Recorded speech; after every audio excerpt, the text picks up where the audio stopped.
नमस्कार प्रेक्षकांनो, तारिणी मालिकेच्या येणाऱ्या जबरदस्त भागामध्ये एका पाठोपाठ एक धक्कादायक ट्विस्ट आपल्याला पाहायला मिळत आहेत, ज्यामुळे मिशन तिरंगाची संपूर्ण कहाणी मात्र एका वेगळ्या वळणावरती जाताना दिसतीये. तारिणी सध्या अमृतसरमध्ये एका अत्यंत महत्त्वाच्या धोकादायक मिशनवर काम करते आहे. मिशनच्या प्रेक्षकांनो, सुरुवातीलाच तारिणीने केलेली धडाकेबाज कारवाई सगळ्यांचं लक्ष वेधून घेते.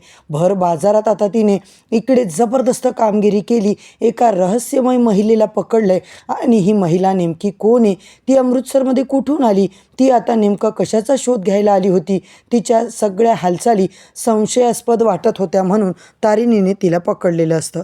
आता मात्र प्रेक्षकांनो, तारिणीने तिचा मोबाईल, इतर महत्त्वाचे सगळे पुरावेसुद्धा जप्त केले. या मोबाईलमधून मिशन तिरंगाशी संबंधित काही सापडतं का, हा प्रश्न मात्र आता निर्माण झालाय. तारिणीची ही धडाकेबाज कारवाई बघून विक्रम सर मात्र चांगलेच प्रभावित झालेले असतात. तारिणीची हुशारी, तिचं धाडस, परिस्थिती हाताळण्याची पद्धत पाहून विक्रम सर तिच्यावर अजून एक मोठी जबाबदारी मात्र सोपवतात. दुसरीकडे मात्र प्रेक्षकांनो, कौशिकीने MNN चॅनलवरती प्राईम टाईमवर न्यूज देण्याचं जे काही ठरवलं माहिती, मग ती आता तिच्यापर्यंत माहिती पोहोचली कशी, तिच्यापर्यंत मिशन तिरंगाची न्यूज पोहोचवणारा व्यक्ती नेमका कोण आहे, याचं टेन्शन मात्र आता खऱ्या अर्थाने आपल्या केदारला आलेलं असतं. तर मंडळी, आजचा भाग खरंच खूपच इंटरेस्टिंग असा दाखवला आहे, शेवटपर्यंत नक्की बघा. चॅनलवरती नवीन असाल तर चॅनलला सबस्क्राईब करा, व्हिडिओला लाईक करा. इकडे आपण पाहतोय केदारच्या डोक्यामध्ये हजारो विचार चालू असतात. केदारला सगळ्या टीमने विचारलेलं असतं, अरे कुठे गेली बॉस, काय झालं. आता मात्र टीमला जर खरं सांगितलं आपण, तर तारिणी या सगळ्यामध्ये आपल्यामुळे अडकली तर मात्र काय होईल, असा विचार केदार करत असतो. आणि नेमकं केदारच्या मनात काय चाललंय, तो मात्र म्हणतो, नाही मला खरंच माहिती नाही आहे बॉस कुठे गेली. मी सुद्धा फोन लावत होतो, माझा सुद्धा फोन लागत नाही आहे, तिचा फोन स्विच ऑफ आहे.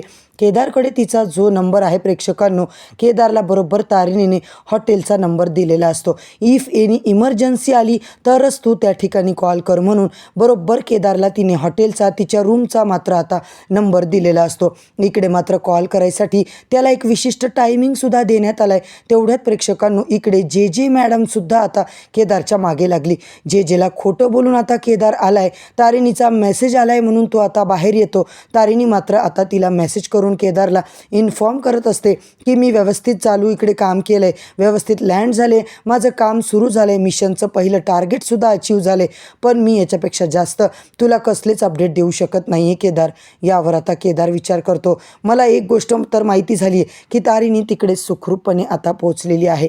सगळे अपडेट आता आपल्याला मिळाले पाहिजे. केदार तिला आता मेसेज टेक्स्ट करतो की जे मॅडमला डाऊट आलाय, या सगळ्यात काही जरी झालं तरी तू अचानकपणे कुठे गेलीस, कशी गेली, म्हणून सगळ्यांनी मला आता चांगलंच वेठीला धरलेलं आहे. इकडे तू जेव्हा अपडेट टाकलेस ना, त्यावेळेला तारिणीने मात्र प्रेक्षकांनो बरोबर फक्त केदारला 2 लाईनमध्ये इन्फॉर्म केलेलं असतं की मी पोचले, मिशन चालू झाले, बस. इकडे मात्र केदारने प्रेक्षकांनो तारिणीला सुद्धा रिप्लाय केलेला असतो. तेवढ्या जे मॅडम निघून गेल्याच्या नंतर टीम तारिणी आता केदारला विचारतात, अरे काय झालं सर, कुठे गेली आपली बॉस, सांगा ना, तुम्ही का बोलत नाही आहे, काही प्रॉब्लेम आहे का. तेव्हा मात्र केदार म्हणतो, हे बघा, मी तुम्हाला इतकंच सांगू शकतो की तुम्ही जे प्रश्न विचारताय ना, ते अजिबात मला आता विचारू नका, खरंच मी तुम्हाला काहीच सांगू शकत नाही. तेव्हा टीमला आता तो बोलतो, आणि एकदा का आपल्याला कळलं की वरती काय चाललंय, त्यानंतरच मी तुम्हाला सगळं काही सांगू शकतो, असं केदार फातिमा टेक्नो यांना बोलत असतो. आता मात्र तारिणी इकडे सांगायला लागते, ज्या एरियामध्ये मी राहते ना सर, ते बहुतेक अतिरेकी याच एरियामध्ये असण्याची शक्यता नाकारता येत नाही. का असा एरिया आहे ना की इथलं सगळं राहणसहान, कपडे लत्ते, खाण्यापिण्याच्या गोष्टी सगळं त्याही देशामध्ये मिळतं ना, शत्रू राष्ट्रामध्ये. म्हणून मला वाटतं की अमृतसरमध्येच काही ना काही गडबड आहे आणि इथेच आपल्याला तो माणूस आता सापडेल. आता मात्र इकडे प्रेक्षकांनो, ती बाई इतकी एका भाजीवाल्यावर चिडत असते ना, ही गोष्ट पाहिजे, ती गोष्ट पाहिजे. तारिणी म्हणते, हा जो काही आता शब्दाचा वापर हिने केला आहे तो आपल्या देशातला नाही आहे, तो नक्कीच आता शत्रू देशामध्ये वापरला जाणारा शब्द आहे. आणि तेच मात्र तारिणी बरोबर त्या बाईचा पाठलाग करते.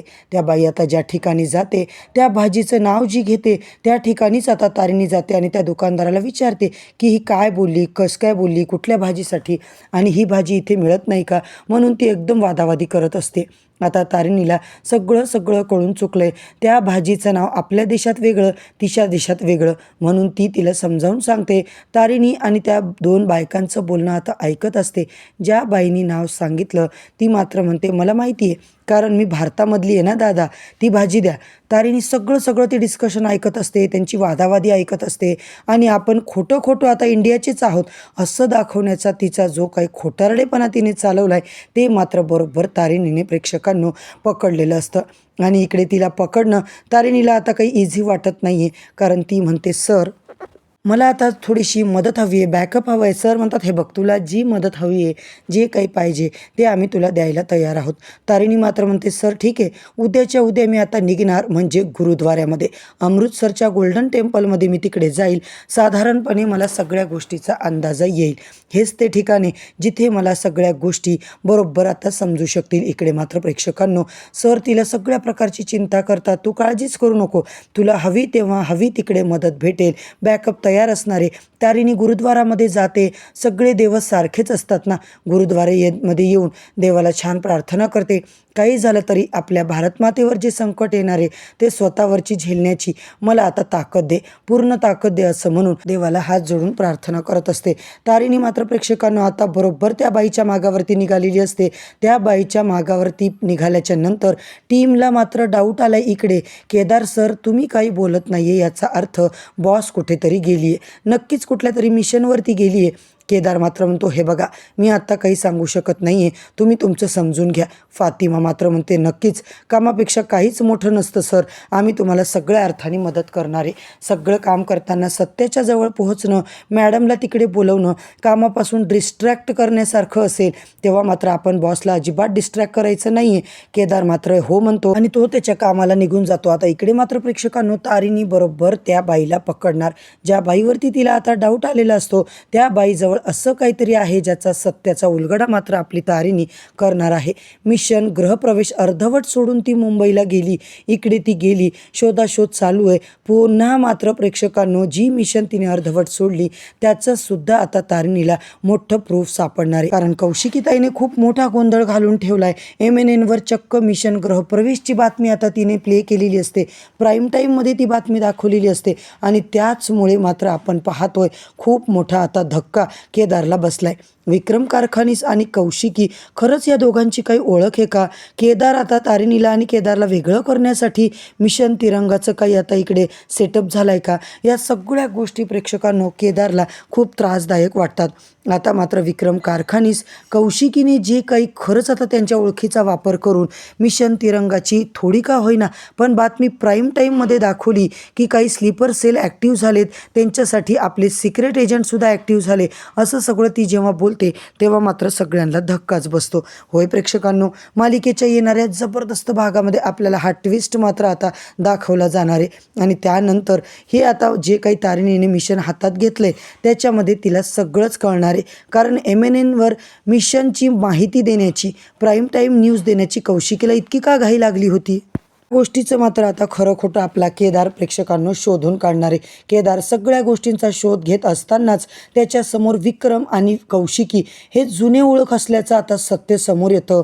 केदारला आता डाऊट येतो की विक्रम सर आणि कौशिकीताई जुन्या ओळखीतले आहेत, कसं शक्य आहे? विक्रम सर तर आत्ताच पहिल्यांदा इकडे आले, खरंच यांचा काही संबंध आहे का? आता नेमकं काय होणार प्रेक्षकांनो, याचा विचार मात्र आता केदार करत असतो. आणि सगळ्यात महत्त्वाचं म्हणजे सुमीला मात्र प्रेक्षकांनो कळून चुकलेलं असतं की तारिणी कुठेतरी गेलेली आहे. तारिणी नक्की कुठल्या तरी मिशनवर गेली आहे, ती सांगत नाही आहे आणि भारती नावाच्या मैत्रिणीकडे जायचं मात्र तिचं सगळं खोटं नाटक होतं. विक्रम कौशिकीच्या नात्यामुळे आता मात्र मालिकेत कुठलं रहस्य उलगडणार आहे? एकीकडे तारिणी अमृतसरमध्ये मिशन पूर्ण करण्यासाठी जीवाची बाजी लावत आहे, तर दुसरीकडे मिशनची माहिती बाहेर लीक झाल्यामुळे तिचा धोका मात्र आणखीन खरंच वाढतोय का? घरामध्ये दयानंद खांडेकर कौशिकी यांच्या गुप्त मीटिंग नेमका कशाबद्दल चालल्यात, काय त्यांचं बोलणं होतंय, कुणालाच काही कळत नाहीये प्रेक्षकांनो. परंतु केदारला मात्र सगळं कळलेलं असतं. तारिणीचा आता पुढचा डाव काय असणार आहे, या रहस्यमय बाईच्या चौकशीतून मिशन तिरंगाचा आता खरंच काय आता माहिती पडणार आहे का, ती बाई खरंच अतिरेकी आहे का, हे सगळं जाणून घेणं प्रेक्षकांनो रंजकदार ठरणार आहे. म्हणूनच तारिणी मालिकेच्या येणाऱ्या जबरदस्त भागांचे जबरदस्त अपडेट जाणून घ्यायचे असतील आणि पुढे नेमकं काय घडणार आहे हे सगळं माहिती करून घ्यायचं असेल प्रेक्षकांनो, तर चॅनलला सबस्क्राईब करा, व्हिडिओला लाईक करा.